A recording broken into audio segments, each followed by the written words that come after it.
ओम वक्रतुंड महाकाय सूर्यकोटि समप्रभ निर्विघ्नं कुरु मे देव सर्वकार्येषु सर्वदा। ओम गुरु ब्रह्मा गुरु विष्णु गुरुदेवो महेश्वरः गुरु साक्षात् परं ब्रह्म तस्मै श्री गुरवे नमः। ओम शांताकारं भुजगशयनं पद्मनाभं सुरेशं ओम विश्वाधारं गगनसदृशं मेघवर्णं शुभांगनं ओम लक्ष्मीकान्तं कमलनयनं योगिध्यानगम्यं वंदे विष्णु भोवहरं सर्वलोकैकनाथं। ओम शांती। हा जो आता आपण अभंग म्हटलोय, श्लोक म्हटलो, हा परमेश्वर आहे. हाच विश्वरूप निर्णयरूपाने नडतो, हाच अवतार घेतो. शांताकारं भुजगशयनं. तर हा जो परमात्मा आहे, देव सगुण का निर्गुण असा समाजाचा प्रश्न पडलेला असतो. परंतु सदैव निर्गुण आहे, पण तो सगुण आहे. पण एक गोष्ट आहे, सगुण निर्गुण देव दोन्ही रूपामध्ये आहे. बघा आता तुम्हाला सांगतो, म्हणजे उदाहरणार्थ की ब्रह्मदेवाच्या 88,000 ऋषींनी ठरवलं बा त्रिदेव श्रेष्ठम. तिन्ही देवामध्ये श्रेष्ठ देव कोणता आहे, कोणामध्ये शांतता आहे, उग्रपणा नाही, जगाच्या कल्याणकांची पात्रता कोणात आहे ती तपासायची. ती तपासण्याकरता भृगुऋषींची निवड झाली. मग भृगुऋषी गेले ब्रह्मदेवाच्या मंदिरात, तिथे जाऊन प्रश्न आकारला. मग शंकरा गेलो तिथे प्रश्न आकारला. मग गेले वैकुंठात. भगवान शेष नारायणावर झोपले होते आणि त्या ठिकाणी गेल्यानंतर भृगुऋषीला पाहिल्यानंतर तिथले जे पारेकरी होते सगळे बाजू झाले. आणि मग भृगुऋषी गेल्यानंतर हे झोपले होते आणि त्यांच्या ह्याच्यावर जोरात लाथ मारली. मग ते आदिनारायण भगवान उठवून बसले आणि म्हणाले, हे भृगुऋषी, माझं शरीर ब्रह्मवज्र कवचमय आहे, तुमच्या पायाला इजा झाली असेल म्हणून त्यांनी चोळले, पूजा केली, नमस्कार केला भगवान विष्णूने. तेव्हा याच्यावरून शेतावरून भारताची परीक्षा की देव हे सगुण स्वरूपात असून स्वर्गात त्यांचं शरीर ब्रह्मवज्र कवचमय आहे. आणि त्यांच्यापासून मग त्यांच्या नाभीतून ब्रह्मदेव प्रकट झाला, कपाळातून ईशान रुद्र शंकर प्रकट झाले, शंकराच्या डाव्या भागातून आदिमायाशक्ती पार्वती प्रकट झाली, पार्वतीच्या उजव्या भागातून राधा आणि डाव्या भागातून लक्ष्मी प्रकट झाली. मग भगवान महाविष्णू नाभीतून ब्रह्मदेव प्रकट झाले. त्यांच्यापासून 7 ऋषी यात्री अंगिरा वर्ष म्हणजे 7 ऋषी प्रकट झाले. मग या 7 ऋषीपासून पुढे 88 ऋषी प्रकट झाले. 88 ऋषीपासून हे सगळे आपली प्रजा आहे. याचं काय कारण काय सांगायचं? याचं कारण असं की जे 30,000 सुख आपल्या शरीरामध्ये आहेत, 30,000 जनुक आहेत, ते विज्ञानदृष्ट्या आणि वेददृष्ट्या सांगितलेले आहेत. मग ही जसे तसे आपल्या शरीरामध्ये परमेश्वराकडून आलेले आहेत. आणि ही वंश परंपरेने जसे तसे आहेत, त्याच्यामध्ये काय बदल झालेला नाही. क्रोध, त्रेता, द्वापार, कली सगळे युग आले, मनु आले, सगळे आले, पण त्याच्यामध्ये बदल झालेला नाही, होणार पण नाही. कारण का? आदी नारायण जो भगवान परमात्मा आहे त्याच्यापासून ओमायो त्रिशतम तनासहे तरशे मंदी धावती. म्हणजे भगवान परमात्मापाशी जे हे सुख आहेत आपली 30,000 सुख, हे 30,000 जे सुख आहेत तसेच 1,30,000 सुख आहेत. या श्लोकात दुसरा पण अर्थ आहे, 1,30,000 सुख म्हणजे 30,000 जनुक आहेत आणि 1,00,000 त्याच्यामध्ये गुणसूत्र आहेत. आपल्या मेंदूमध्ये 50,000 गुणसूत्र असतात आणि शरीरामध्ये 50,000 गुणसूत्र असतात. हे मात्र मुद्दा आहे. जे शरीराचं कार्य करतात ते 50,000 गुणसूत्र आणि 50,000 मेंदूचे कार्य करतात. ही जी गुणसूत्र आहेत ही 1,00,000 आहेत आणि ही जनुक जी सुख आहेत जनुक ती 30,000 आहेत. तर ही म्हणताना परिस्थिती अशी आहे की या ठिकाणी ही जनुकाचा फोटो 1 नंबर दाखवला वेद मंत्राचा. की त्याच्यामध्ये ऋषी देवता छंद आणि स्वर हा उम हे जोडण्याचे मधले भाग आहेत. हे एकमेकांना जोडले जातात आणि त्यामुळं आपलं शरीर सुरक्षित राहतं. आता त्याच्याच शेजारी दुसरं पुढं दाखव विज्ञान दाखव ATCG HO तर हे सुद्धा इंग्लिश नावं आहेत, पण त्यांच्यामध्ये कुठल्याही प्रकारचा बदल झाला. नावात जरी बदल करून दिला असलं तर आतलं काही बदललेलं नाही.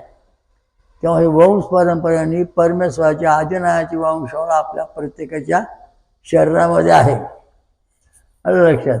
आणि ही जी आहे ती जशी तशी आहे, बदल झालेला नाही.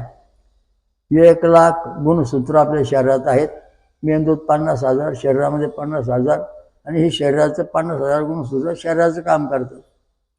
मग आता याच्यामध्ये जे महत्त्वाचा मुद्दा आहे गुणसूत्रांचा, तो आज आपण पाहणार आहे. आपण काल काल आपण जनुकं पाहिली 30,000 सुखाची.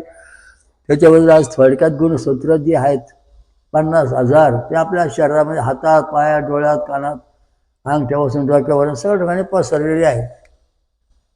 तर ज्या वेळेस आपण देवाचे मंत्र म्हणतो, गायत्री मंत्र म्हणतो, त्यावेळेस ही जी गुणसूत्र आहे ती शरीरामध्ये व्यवस्थित काम करतात. आणि ज्यावेळेला आपण विस्कळीत नावं घेतो किंवा चांगलं अन्न खात नाही, फळं दूध घेत नाही, त्यावेळेला ही गुणसूत्र असमतोल होतात. आणि असमतोल झाल्यानंतर मग आपल्याला भौतिक सुखामध्ये त्रास होतो. दैविक आध्यात्मिक सुख मिळतच नाही. देवधर्म आपला विश्वास बसत नाही, कारण त्याने आपल्या शरीराचं 3 त्यारा झालेले असतात. हे गुणसूत्र जे आहेत हे अत्यंत महत्त्वाचा मुद्दा आहे, कारण हे जशी तशी परमेश्वरापासून आत्तापर्यंत आपल्याला काढले आणि ते आपल्या शरीरामध्ये व्यवस्थित आपण जतन करून ठेवले पाहिजे. त्याकरता सामवेदामध्ये सांगितलेलं आहे की हे इंद्रदेवा, हे देवांनो, हे सोमरस तुमच्याकरता ठेवलं आहे, तुम्ही घ्या प्या. म्हणजे हे देवलोक जे आहे ते सोमरस पितात. सोमरस म्हणजे उसाचा रस, फळांचा रस, आमरस आणि अशा दृष्टीने हे सगळे रस पितात. नारळाचं पाणी पितात. तेव्हा हे शरीरातली जी गुणसूत्र आहेत ती जशी तशी काम करायला लागतात. तुम्ही वरण भात खाल्ला, आमटी खाल्ली, गुलाबजामुन खाल्ले, पेढे खाल्ले, ते रजगुणी आले, तेव्हा ही गुणसूत्र थोडी कडक होतात. आणि कडक झाल्यानंतर मग शरीरात गाठी व्हायला लागतात, डोक्यात, मेंदूत, पायात, हातात. नंतर हे गुणसूत्र जर एकमेकांना घासू लागले तर मग शरीरात आग होते. आणि मग हे आग होऊ लागली का आपल्याला मग भीती निर्माण होते. याच्यामध्ये पितृदोष जो असतो, पितृदोष काय होतो, पितृदोष त्यामुळे आपला अतृप्त जीव असतो तो नेहमी आपल्याला छळतो. मग आपल्या शरीरामध्ये पितृदोष आहे का नाही तपासण्याकरता आपल्याला PCA काढावं लागतो. मग ते कळतं की आपल्या घरात खरोखर पितृच्या लहरी येतात. मनुष्य मेला तरी त्याच्या लहरी बंद होत नाही, त्या सतत चालू असतात, कारण त्याचा दिव्य आत्मा असतो. हा जो गुणसूत्र आहे 1,00,000, त्याबद्दल आपण एक महत्त्वाची माहिती आता सांगत आलो आहोत. त्याच्याकरता हे सुरळीत ठेवण्याकरता आपल्याला पारायण, ग्रंथपाठ, म्हणजे कोणती पारायण करायची, कुठलेही चालत नाहीत. कारण वेदामध्ये जे सांगितलेले आहेत काय गाय छंद षडजा स्वरा, भूषणिक छंद वृषभ स्वरा, अनुष्टुप छंद गांधार स्वरा, बृहती छंद मानधन स्वरा, पंचछंद पंचम स्वरा, त्रिष्टुप छंद दैव स्वरा, जगछंद निशा स्वरा. या 7 तत्वाचे जे स्वर आहेत, जे छंद आहेत, त्यातच मंत्र म्हणले पाहिजे, त्याच ध्वनी निर्माण झाले पाहिजे. तेव्हा शरीरातले गुणसूत्र, रंगसूत्र, जीवनसूत्र किंवा जनुक व्यवस्थित काम करतात. तसे काम करीत नाहीत. आता तुम्ही समजा असा मंत्र म्हणला, आता गायत्री मंत्र म्हणला आपण, ओम भूम भुहा ओम स्वा ओम महा ओम जना ओम तपा ओम सत्यम ओम तत्सवितुर्वरेण्यं भर्गो देवस्य धीमहि धियो यो नः प्रचोदयात्.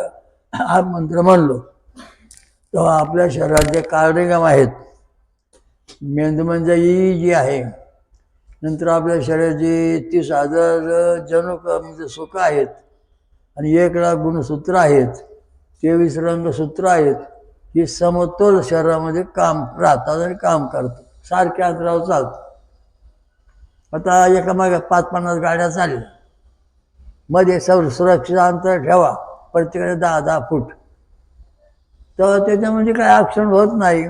पण जेव्हा ती गाडी फूट किंवा 1.5 फुटावर जाऊन चिकटते, तेव्हा ती गाडी चिकटल्यानंतर ॲक्सिडेंट होतो.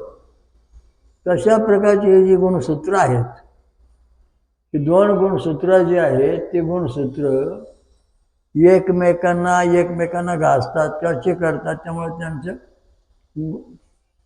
गाठी तयार होतात आणि मग आपल्याला आजार भरतो, भयंकर शास्त्रास.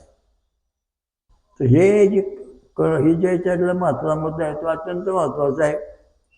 हे 2 बोटं आहेत, हे 2 बोटं समान आहेत तेव्हापर्यंत आपल्याला व्यवस्थित, पण जेव्हा एकमेकांना चिकटतील तेव्हा आपल्याला त्रास व्हायला. तसं 2 तार आहेत, तोपर्यंत लाईट येते, पण दोन्ही तारा एकमेकांना चिकटल्या स्फोट होऊन लाईट जाते, म्हणजे त्याचा करंट संपला. तशा प्रकारच्या आपल्या शरीराची गुणसूत्र आहेत, जनुक आहेत, ही एकमेकांना चिकटली की त्यांचा स्फोट होतो आणि मग ते करंट तुटतो. मग त्यातून दैविक भौतिक आध्यात्मिक शक्त्या नष्ट होतात, त्या पुढं प्रभाव चालू होत नाही आणि तिथंच थांबतो. म्हणजे हे शिरापेक्षा अत्यंत सूक्ष्म अवस्थेतले आहेत. आपल्या ज्या शिरा आहेत ना, शरीरापेक्षा अति सूक्ष्म आहेत ही गुणसूत्र. आणि ही गुणसूत्र इतकी सूक्ष्म आहे का त्याच्यामुळे आपल्या जीवनामध्ये सुख शांती मिळते. ती सुरक्षित ठेवण्याकरता तुम्हाला काय करायला पाहिजे? फळं खाल्ली पाहिजे, थोडं दूध प्यायला पाहिजे, मधून असे उपवास केले पाहिजेत. तेव्हा हे गुणसूत्र तुमची आणि रंगसूत्र शरीरामध्ये व्यवस्थित होऊन ह्याच्यामागे जे पितृदोष किंवा काय दोष आहे ते नष्ट होऊन ही गुणसूत्र समान एकमेकांना चिकटलेली जी बोटे आहे अशी 2, त्याचे परत पाहिलं म्हणजे समान अंतरामध्ये 2 बोटे येतात. तसे या दोन्ही गुणसूत्र समान अंतरामध्ये येतात, जणू समान अंतरावर येतात. त्यामुळे त्यांचं एकमेकांशी घर्षण होत नाही आणि शरीर आरोग्य सुरक्षित राहतं. आता आपल्या शरीरामध्ये रक्तकेंद्र आहे, रक्त तयार होतं, त्याचं केंद्र आहे, हे सगळ्या गोष्टीवर हे नियंत्रण ठेवतं. म्हणजे अनेक डोळे, कान, नाक हे सगळ्या गोष्टीवर याचं नियंत्रण असतं. नियंत्रण कमी झालं का आपला त्रास, आपल्याला समजत नाही कसं बिघडलं. कारण का तर आपण समजा आता साधी गोष्ट सांगतो की जी भुतियान मार्गामध्ये लोक आहेत, खाणारे पिणारे चेडे गोट्यावाले, तर त्यांच्या शरीराचे गुणसूत्र जे आहेत जणू आहेत ही बधीर अवस्थेत असतात. आणि ते बधीरपणा चालू होण्याकरता त्यांना खावं लागतं सतत, म्हणून ते खातात पितात, कारण त्याशिवाय चालतच नाही, हालचाल होत नाही, बंद पडतं. शाकाहारी माणसं जे आहेत त्या शाकाहारी माणसामध्ये ही रंगसूत्र आणि गुणसूत्र जी आहेत ती 50% काम करतात. म्हणजे आपल्याला काय दिवसभर बरं वाटलं, संध्याकाळी अंग दुखलं, कंबर दुखली, पाय दुखले, याचं कारण ते की आपल्या शरीरात त्रास होतो. आणि मग ही जी अवस्था आहे शरीराची ती बिघडून जाते. मग याला डॉक्टर दवाखाने औषध पाणी करून ती कंट्रोलमध्ये येत नाही, कारण ती तुटली, एक मिनिट तुटून गेलेली, करंट तुटली. त्याला जेव्हा वाफे जाऊन पाणी सोडून मागे नळी फुटली तर पाणी दुसरीकडे गेलं, पुढच्या शेतात जातच नाही. आता साधी गोष्ट आहे, पाटाची नळी पाईपलाईन आहे आणि पाईपलाईनचं पाणी पुढे जवळजवळ 50 फुटावरच्या वाफ्यात जात आहे आणि ही मध्ये पाईपलाईन फुटली किती 20-25 फुटावर, तर तेच पाणी वाया लागतं, म्हणजे पुढं जात नाही. त्यामुळं या ठिकाणी जे आपले शिरा आहेत किंवा जनुक आहेत ते पूर्ण पुढं न गेल्यामुळं त्याच्या गाठी शरीरात तयार होतात, डोक्यात, हातात, पायात. मग त्याला स्वायरायसिस वगैरे आणि नावं दिले जातात, पण खरं गुणसूत्रामुळे हा आजार होतो. आता आपल्याकडे स्वायरस झालेले लोक, डोक्यात गाठी, हातात गाठी आलेले लोक बरोबर हजारो लोक येऊन गेले, तेच दुरुस्त झाली. कारण का फलाहार करणे आणि नंतर दैवी संपत्ती मंत्र वाचणे, आपले ग्रंथ वाचणे, यामुळं ते अतिशय सुरक्षित झाले आणि त्यांना त्यातून ते मुक्त झाले, वाचले. तर आपल्या शरीरात जी तुटलेली गुणसूत्र आहेत, तुटलेली जी आपल्याला रंग म्हणजे जणूक आहेत, ती विज्ञानाप्रमाणे जोडल्या जात नाहीत. बरं का. आणि ज्यावेळेला आपण धर्माचा अभ्यास करू त्यावेळेला ते जोडले जातात, त्यांना नवीन कोंब फुटतात आणि मग ते पुन्हा एकमेकांना जोडतात. उदाहरणार्थ मटकी घ्या, ती खडकावर ठेवली आणि काही मटके पाण्यात टाकले, तर पाण्यावरच्या पाण्यातल्या मटक्याला कोंब फुटले, त्याला फुटले कोंब एकमेकांना जोडून कोंब एकमेकात घुसवून लागले, पण खडकावरच्या मटक्याला कोंब फुटलेच नाहीत. तेव्हा ते खडकावरची मटके विचारते खालच्या मटकेला, तुला कोंब कसे काय फुटले? ती म्हणजे पाण्यात राहते, तू पण पाण्यात ये. नको म्हणे, पाण्यात नाही, भीती वाटते आम्हाला. मग ते काय येत नाही, तिला काय कोंब फुटत नाही, तशीच राहते. कुजून सडून तरी तिला कोंब फुटत नाही. तशी जी माणसं धार्मिक आहेत, एकनिष्ठ, त्यांच्या शरीरामध्ये जे काही ग्रंथी आहेत, आता ग्रंथी म्हणू आपण, त्या ग्रंथीला पुन्हा नवं चैतन्य प्राप्त होऊन नवीन धागेदोरे तयार होतात आणि पुन्हा जणूक नंतर तुमचे गुणसूत्र एकमेकांना जोडून कार्य सुरू होतं. म्हणजे आपल्या शरीराच्या गाठी आल्या त्या गेल्या, पण हे कोणामुळे घडतं? परमेश्वराची आपण जेव्हा भक्ती करू तेव्हा घडतं, तसं घडत नाही. निश्चित भक्ती, घाल देवाला पाणी होऊन त्या कालच्यावानी, घाल देवाला पाणी होऊन त्या कालच्यावानी, ही अशी प्रकारची भक्ती. नुसतं पाणी घालून काय देव प्रसन्न होत असतो? हां, बारीक पोरग आहे त्याला रोज पाणी घालता, तुम्ही त्याला भूक लावते रडतेच आहे, कारण त्याला खायलाच नाही. सध्या वस्तूची अशी तुमच्या धर्माचं वाटलं असंच झालं. पाणी घालून कुठे देव प्रसन्न होतोय का? हां, देव म्हणतो पाण्याची मला भूक लागली, मला खायला द्या. इंद्रदेव खाल्ल्याला म्हणले, महाराज तुमच्या हवनातला प्रसाद आम्हाला 15 म्हणजे 1945 सालापासून मिळतो, आम्हाला 30 दिवसांनी येतो. ते म्हणले मग आम्हाला 30 दिवसांनी येतो, लय दिवस जातात म्हणले, त्यामुळे आम्ही ठेवून राहतो. मग इंद्रदेव, बृहस्पती, नंतर स्वर्गातले बरेचसे देव खाली उतरले आणि मग त्या पातळीवर बसले, काही टेरेसवर बसले आणि मग रोज हवाल ते घेतात, झटपट त्यांना हवाल मिळतं. मग इंद्रदेवाने सांगितलं की स्वर्गातल्या देवांना जे होम हवन करतील त्यांना आम्ही वर घेऊ. दिल्लीत तुमची ओळख आहे का? दिल्लीत तुमच्या कोणी ओळखीचं आहे का? ते तुम्हाला दिल्लीमध्ये घेतील. ओळखीचा नाही तर कोण घेणार? दिल्लीत जाऊन राहायचं म्हणजे तिथं सुद्धा आपल्याला वशिला माहिती पाहिजे, तेव्हा आपण दिल्लीत जाऊन राहणार. नाही तर आपण गल्ल्यात पडून अनवर जाता येणार नाही, तशी परिस्थिती झालेली आहे. स्वर्गातल्या देवांची आपण कधी साधना केलेली नाही, करीत नाहीत कोणीच. हे फक्त पितृदेव आणि भूत यांच्याच मार्गावर सगळा धर्म गुंतलेला आहे. कीर्तनकार घ्या, भजने घ्या, कोणी घ्या, त्यांचे हेच धंदे आहेत. अन्न हे पूर्ण ब्रह्म, फळ हे पूर्ण ब्रह्म आहे. फळ हे पूर्ण ब्रह्म आहे, अन्न हे मध्यम ब्रह्म आहे. कारण का अन्नामुळं आपल्या जीवनामध्ये प्रगती होत नाही, शरीर जसं तसं राहतं. आता गुणसूत्र रंगसूत्र जणू काही कोणाच्या ताब्यात असतात, हाही प्रश्न इथं आहेच. आता जे जणूक आहेत, नंतर रंगसूत्र आहेत, गुणक आहेत. आता रंगसूत्र जे आहेत 23 जोड्या आहेत, त्या गायत्रीच्या मालकीच्या हक्कात आहेत, गायत्री मंत्राच्या ताब्यात आहेत. नंतर तुमचे जे जणूक आहेत ते उष्णिक छंद वृषभ स्वराच्या मालकीचे आहेत आणि गुणसूत्र जे अनुष्टुप छंद गांधार स्वराच्या मालकीचे. म्हणजे गणपतीच्या मालकीचे कोण आहेत? रंगसूत्र 23 जोड्या. ब्रह्मदेवाच्या हातात कोणी सत्ता आहे? गुणसूत्र जणुकांची. आणि विष्णूच्या हातात कोणी सत्ता आहे? रंगसूत्र म्हणजे गुणसूत्रांची. संरक्षण करणे, निर्मिती करणे, संरक्षण करणे, अशा दृष्टीने हे सगळं अगो आपल्या शरीरात आहे. मग आपण देवाला जातो, भक्ती करतो, बाबा प्रसन्न होते, पारायण करतो, एक श्रद्धा विश्वास ठेवतो. श्रद्धा विश्वासाचं काही महत्त्व राहिलं नाही.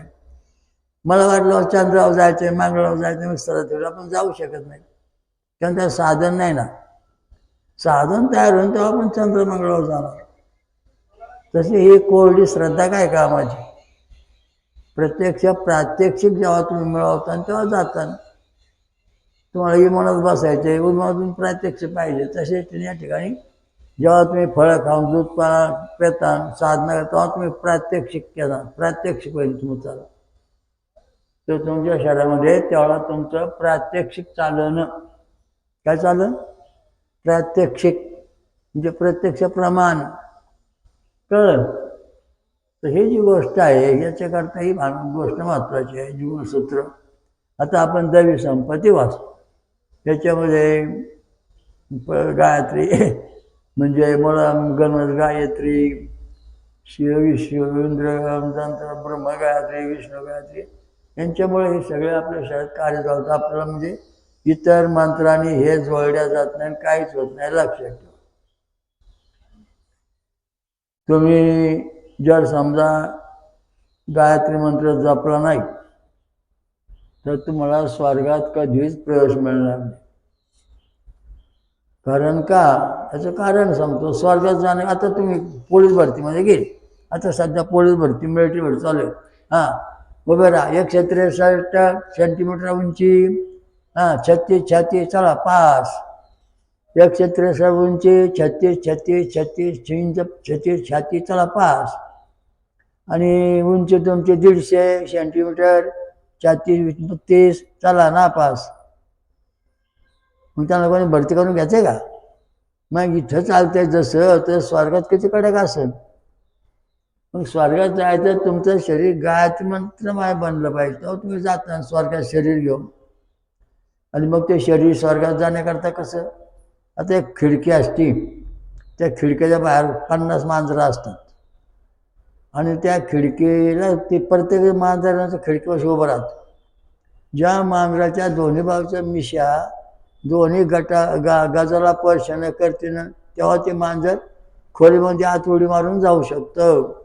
बाकीच्या मांजरांना मिशाच्या गजापेक्षा जास्त असल्यामुळं जाता येत नाही, म्हणजे त्यांना प्रवेश मिळत नाही. तशा दृष्टीने आपलं जे शरीर आहे, दिव्य शरीर, गायत्री मंत्राशिवाय आपल्याला स्वर्गात जाता येते. म्हणून आपण ब्राह्मणाला बोलवतो, दावत करतो, गायत्री मंत्र म्हणतो, शुद्ध मंत्र म्हणतो.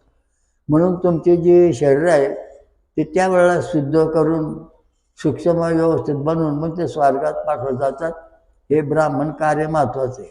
कोणी मंत्र म्हणावं काही करावं चालत नाही. त्याला पारंपरिक पद्धत लागत की तुमचं जे शरीर आहे हे दिव्य शरीर गायत्री मंत्राच्या साधनातून बनतं.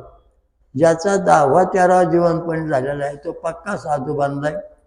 त्याचं शरीर स्वर्गात जाण्यास योग्य होतं, बाकीच्यांचं होत नाही.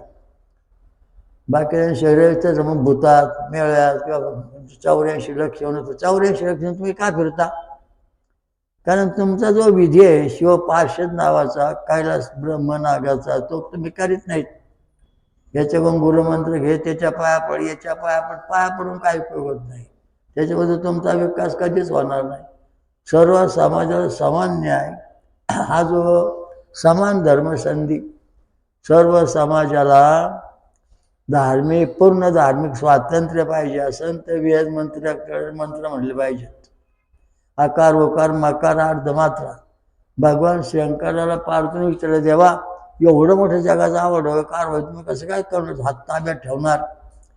तेव्हा भगवान शंकराने महाशिवपुराणामध्ये सांगितलं, शिवमहापुराणामध्ये की आकारस्य ब्रह्मा, उकारस्य विष्णू, मकारस्य रुद्रः, अर्धमात्रस्य प्रकाशनादा, असं त्यांनी उत्तर दिलं.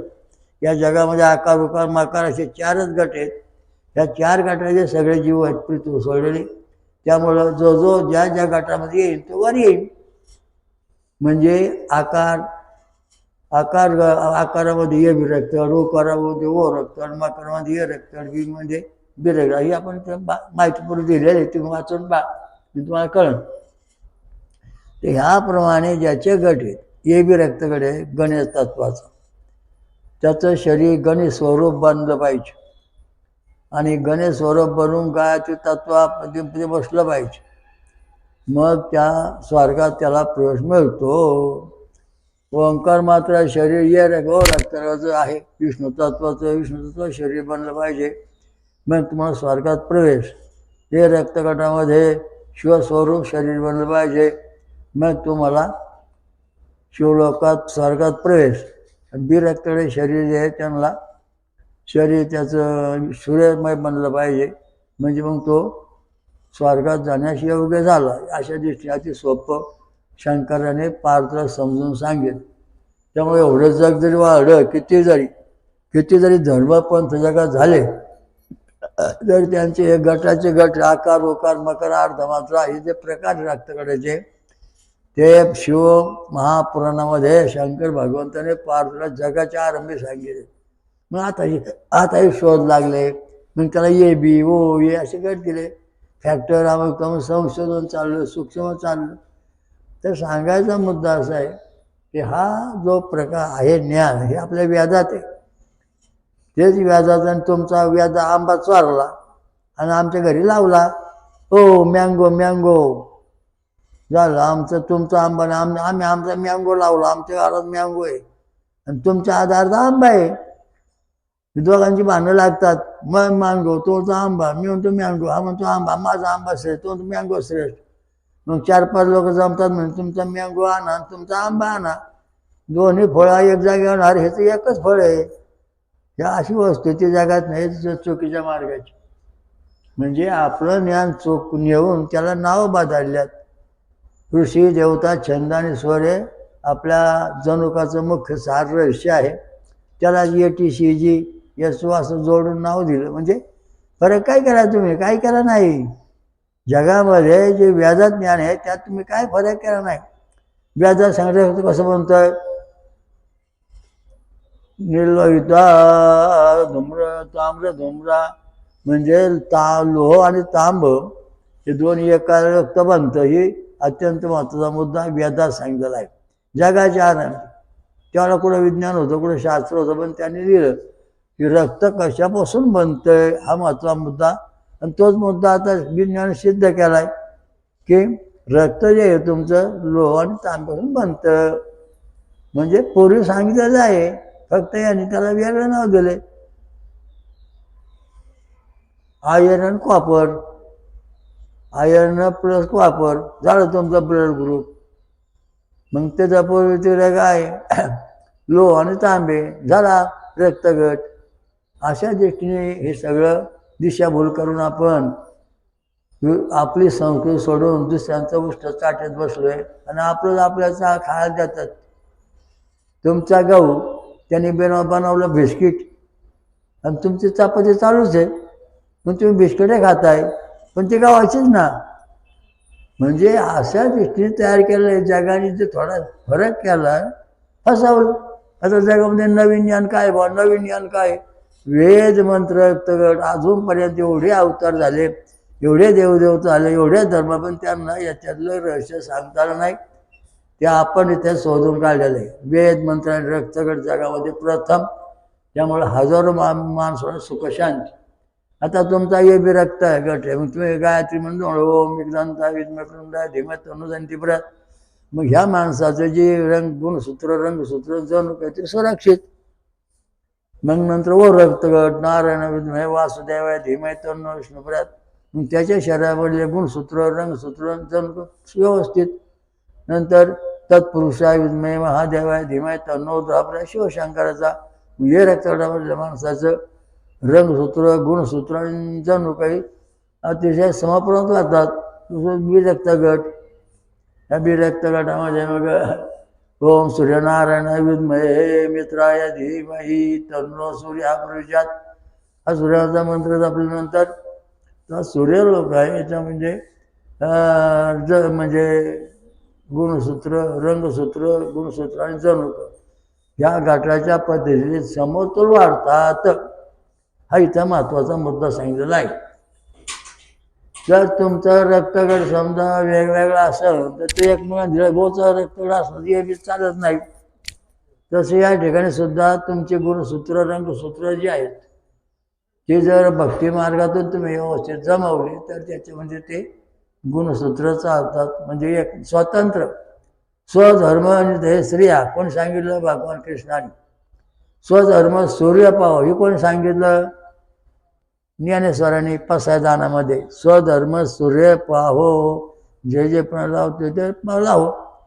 स्वधर्म सूर्य. स्वधर्म म्हणजे आपण कोण आहोत, आपल्याला कुठली दैवी शक्ती आहे, आपण कुठून आलो, कुठं जायचं, हा स्वधर्म आहे. तुम्हाला सांगायचं नाही तुम्ही ना पूर्वी ना अमुक धर्माचे होता, आता या धर्मात आला, पण ते सांगून आपले गप्पा मारतो आणि मग आपण त्या येड्यांचं ऐकून आपलं गप्पा म्हणजे मजा मारतो. हा खरे चुकायचं. आपलं आपण कोण आहेत? ओम ब्रह्मास्म्यात्मा ब्रह्माथर्व ओम प्रज्ञानम ब्रह्म तत्वशात्मा ब्रह्मा तत्म यजुर्वेशी आत्मा अहम ब्रह्मासे स्वामी तत्मशात्मा आयात्मा ब्रह्माथर्व. 4 वेदांचे 4 मंत्र आहेत.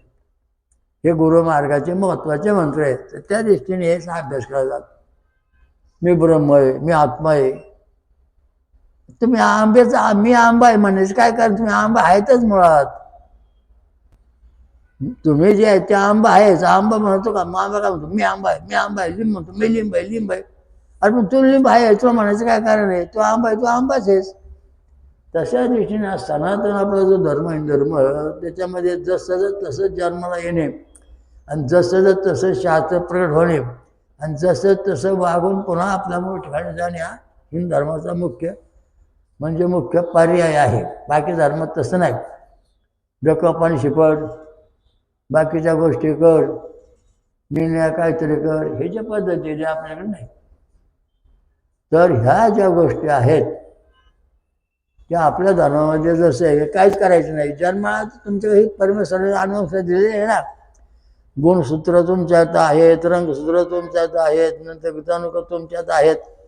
परमेश्वराच्या शरीराची जनुक होती ती शरीरात आपल्या शरीरात आहे आणि मग परमेश्वराचा जो सगळा अंश आहे तो पण आपल्यात पूर्ण आहे. उदाहरणार्थ स्वर्गात आंब्याचं झाड आहे आणि त्या सांगितलं आपल्याला पृथ्वीवर आंब्याचं झाड आणायचंय. ते सगळं झाड घेऊन या. झाड आणू शकत नाही. त्या झाडाचं बी आणू शकतो, इथं लावलं झाला आंबा तसाच पुन्हा तयार.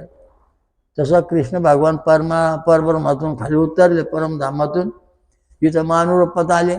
पुन्हा ते आपला मूळ अस्तित्व दाखवलं. आत्म्याचा अस्तित्व कधी बदलत नाही, आहे तसंच. हा महत्वाचा मुद्दा इथं आहे. म्हणजे हा सनातन धर्म आहे आपला, तो आपण व्यवस्थित पाळायचा. म्हणजे खाणं पिणं व्यवस्थित पाहिजे, तर होत नाही. मग आता तुमच्या शरीराचा डॉक्टर औषध देतो, बा तुमचा पाय कापला, अमुक झालं ते द्या. तसे आपल्या शरीर गुणसूत्र रंगसूत्र बंद पडली मेंदूतली की आपलं सगळं शरीर बिघडून जातं. कारण आपल्या मेंदूमध्ये 10,000 कोटी एवढ्या जीवपेशी, एवढी केंद्र म्हणजे 36,000 केंद्र आहेत. आपल्या शरीराला शक्ती एक केंद्र जाग होते जो आपण जगतो, 36,000 केंद्रात काम करीत नाही. तर सांगायचा मुद्दा असा आहे की आपलं जे अस्तित्व आहे हे परिपूर्ण ब्रह्म अस्तित्व आहे. म्हणजे आपण नष्ट न होणारे आहोत. आपला आत्मा जो आहे तो जसा तसा राहणार आहे.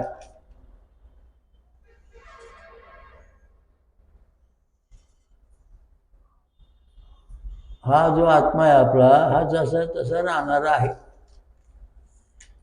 आणि मग आपण जीवनशक्ती हे सगळं कार्य करतो. ओम दत्त दत्त राम राम, ओम दत्त दत्त राम राम, ओम शिव शिव श्याम श्याम, ओम शिव शिव श्याम श्याम. तुम्ही जन्माला कपडे घालता का? पायात चपला बूट घालता का? नंतर डोक्यावर टोप्या घालता का? काहीच घालीत नाहीत. तो ब्रह्मनागा. म्हणजे तुम्ही जसे आलात तसे आहात, जसे आलात तसे आहात, जसे आहेत तसे आहात, पुन्हा जसे आहेत तसे वर जाणार. हा सनातन हिंदू धर्माचा पर्व आहे. याच्यामध्ये निर्णय संस्कार करायचे, मग तो असं हो, मग तो तसं होईल. ही वेड्या मंडळीचं काम आहे. जे लय भरभक्कम आहेत. स्वधर्म निधन स्त्रिया, परधर्म भयावह. स्वतःचा धर्म आपण पाळला पाहिजे, तेव्हा आपण सुखी होऊ. आता काय करायचं? आता स्वधर्म जसे आपली किडनी आहे, ही स्वधर्म आहे. पण ती किडनी कापून काढून दुसरी किडनी बसणार परधर्म. म्हणजे आपले जे चालू अवस्था आहे ती वेगळी. हा परधर्म आहे. हायब्रिड ज्वारी परधर्म आहे. स्वतः गावरान ज्वारी हे स्वधर्म आहे. म्हणजे जे पुढं नष्ट होत जातं तो परधर्म आहे. आणि जे कायम टिकतो हजारो पिढ्या तो स्वधर्म आहे. ते ज्ञानेश्वर महाराज सांगितलं की स्वधर्म सूर्य पाहो. जो सूर्य आहे प्रकाशमान, तसा आपला जो आत्मा आहे तो प्रकाशमान आहे. जगतच तो आत्मा वेदात सांगितलेला आहे. आत्मा जो आहे तो सूर्यासारखा प्रकाशमान आहे आणि तो आपला धर्म आहे. स्वधर्म सूर्य पाहो. दुसऱ्याचा सूर्य पाहत बसले वेळ ना, आपल्या शरीरात जो सूर्य आहे तो पाहतो आपला विकास होईल. आपल्या जी बुद्धीचा उपयोग करा तेव्हा तुम्ही मोठे होणार. दुसऱ्याचा बुद्धीचा उपयोग करून तुम्ही मोठे कधीच होणार नाही. तुम्हाला जी भाषा येते ना, ज्या भाषेत तुमची मातृभाषा आहे तिच्यानं ज्ञान तुम्ही मिळवा. पण परत दुसरी भाषा शिकायची म्हणलं तिचं संपूर्ण ज्ञान तुम्हाला कधीच होणार नाही. कारण आपल्या भाषेत जे ज्ञान आहे प्रज्ञानम ब्रह्म. मग आता इंग्लिशमध्ये एखादा काय म्हणायचं बा, नॉलेज ब्रह्म का काय असं, म्हणजे दुसराच होत. तर सांगायचा मुद्दा असा आहे की ही जे परदेशाची भाषा आहे, परधर्म ज्या भाषा आहेत सगळ्या, त्यांचा आपण अभ्यास करायचा, पण त्याचे संस्कार आपल्याला झाले नाही पाहिजेत. आपली जी मूळ भाषा आहे तिच्यातून आपला विकास झाला पाहिजे. म्हणून मराठी भाषेत मराठी बोलवा, मराठी कौतुक आहे असं संत श्रेष्ठांनी म्हणलेलं आहे. याचं कारण ते की आपल्या भाषेतलं ज्ञान आपल्याला झालं पाहिजे, दुसऱ्या भाषेत ज्ञान आपलं होऊ शकत नाही. आपण केलेला स्वयंपाक आपण खायचा हे स्वधर्म नियम स्त्रिया, आणि दुसऱ्याने भाकर करून खायची परधर्म स्त्रिया. आता आपण केली जी भाकरी आहे, स्वयंपाक केलाय, त्याच्यामध्ये मीठ टाकलं, कालवून किती केलं, हे सगळं म्हणजे आपला स्वधर्म झाला. पण परके जाऊन कोणी स्वयंपाक करून आपल्याला देतो तेव्हा त्यात मीठ कमी जास्त होते, भाकर जळून जाते, कुठे काय होते, परधर्म आहे. तसेच आपले हे जे संस्कार आहेत धर्माचे 16 संस्कार, ते सगळे संस्कार आपल्याला जन्मल्यापासून तर शेवटपर्यंत आपल्या शरीरात जसे तसे राहिले पाहिजेत.